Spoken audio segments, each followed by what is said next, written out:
Magandang gabi sa ating lahat mga kapapsi. Ako po'y papahuwi na. Nandito po ako sa Monumento Circle, dito sa night market mga kapapsi.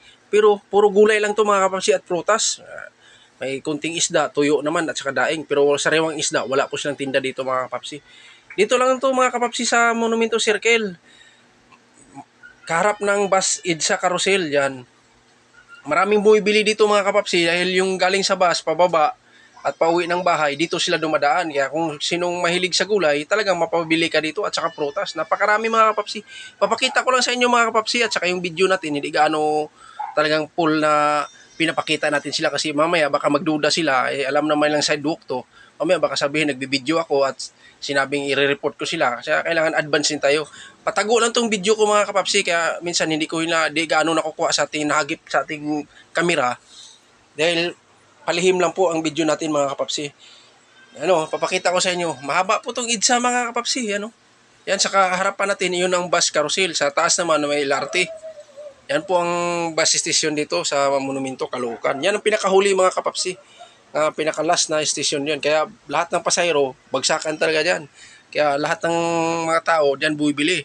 Kaya napakaswerte yung nagtitinda dyan. Kaya mapabili talaga yung tao kasi dyan talaga mismo dadaan. Lalakad lang tayo mga kapapsi kasi tatawid ako sa kabilang overpass kasi doon po ako sasakay ng jeep. Yan po mga kapapsi, update ko lang sa inyo at saka yung bag ko nilagay ko sa harapan. Medyo maano na yung likuran ko, mainit, binaliktad ko. Kasi kanina nasa likuran yan eh. Ay ko para mahangin na naman kasi mahangin yun eh.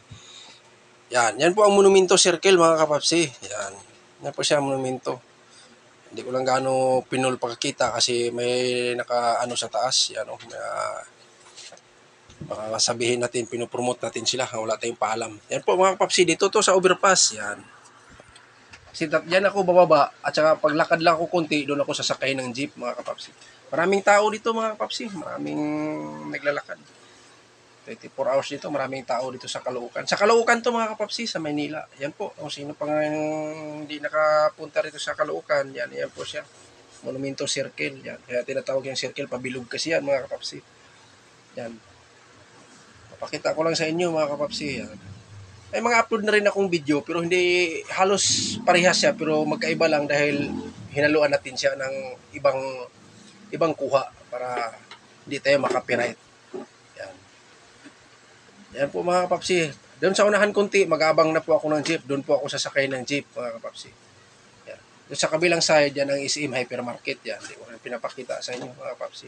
Yan, nasa ilalim po tayo ng SM Hypermarket. Maglalakad tayo bandang dulo, doon po tayo sasakay ng jeep. Kasi doon po yung jeep na biyahe papunta sa amin. Sa aking tinitirahan dito sa Caloocan. Yan lang po mga kapapsi, napakasimple lang yan. Update ko lang sa inyo dito. At sa araw-araw kung pasok pauwi, dito talaga ako dumadaan. Kaya yun yung papakita ko lang sa inyo kung gaano kahirap magbiyahe ang nagko-commute. Nagko-commute lang kasi ako mga kapapsi, wala pa tayong service. Hindi pa tayo sinuwerte. Sana susurtehin tayo ni Lolo nito. Baka aanihin na natin, diretsuhin na lang natin. Aanihin na natin yung mga pinaghirapan natin na ilang taon na akong nag-YouTube. Sana makakuha na tayo ng ating pinaghirapan. Yun. Sasakay na po ako ng jeep mga kapapsi. Yung jeep. Jeep po ako mga kapapsi. Kunti lang po yung binidyo ko dahil magalaw masyado ang jeep dahil matulin. At saka ko pababa na mga kapapsi. Malapit ako dyan sa amin, sa unahang kanto. Nandiyan na po yung sa tinitirahan ko. At ako po yung nagpapasalamat sa inyo mga kapapsi sa walang sawang suporta nyo sa akin. Pakisuyo na lang ako sa inyo. Hanggang dito na lang. Bye-bye.